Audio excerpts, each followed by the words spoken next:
চট্টগ্রাম শহরে মাত্র 20 টাকা খরচ করে একটি পার্ক থেকে ঘুরে আসতে পারেন, যেখানে বসে আড্ডা দিতে পারবেন, সুন্দর সুন্দর ছবি তুলতে পারবেন এবং তার সাথেই পুরাতন কিছু জিনিসপত্রের সাথে পরিচয় হতে পারবেন।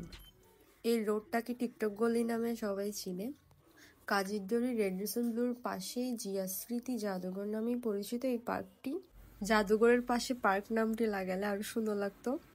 ঢুকতে অনেক কিছুই দেখতে পারবেন। অবশ্যই এখানে ভিডিও করা নিষেধ। আমি অনেক কষ্টে লুকিয়ে লুকিয়ে আপনাদের জন্য ভিডিও করেছি, অনেকবার বকাও শুনেছি।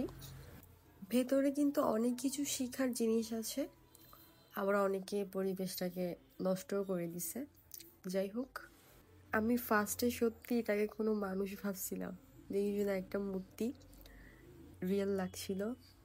এখানে আপনারা এটিএম বুকও দেখতে পারবেন। আমি মনে হয় ফার্স্ট টাইম রিয়েল কোনো গান দেখলাম। অনেক কিছুই ছিল যেগুলো আমি প্রথমবারই দেখছি, আগে কখনো বাস্তবে দেখি নাই। এখানে মেজর জিয়া রহমানকে হত্যা করা হয়েছিল, তাই ওনার ব্যবহৃত আসবাবপত্র, ব্যবহৃত কাপড় এখানে স্মৃতি হিসেবে রেখে পরে জিয়া পার্ক করে ফেলেছে। এখানে সবচেয়ে সুন্দর পার্ট হচ্ছে এটা। বিল্ডিংটি পুরাতন হলেও বিল্ডিংটি ছিল দেখার মতো। এখানে আরো অনেক কিছুই ছিল যা দেখার মতো, কিন্তু আমি আপনাদের জন্য ভিডিও করতে পারি নাই। বিল্ডিংটির ডিজাইনটা অনেক সুন্দর।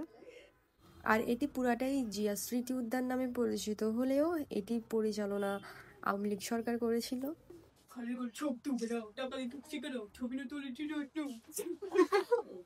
আসলেই তো, টাকা দিয়ে ঢুকছি, ছবি তুলবো, ভিডিও করবো, যা ইচ্ছা তা করবো। এগুলো যদি করতে না দেয় তাহলে ঢুকছি কেন? ভেতরে ছবি তুলতে না দিলে বাহিরে ছবি তুলতে দিবে।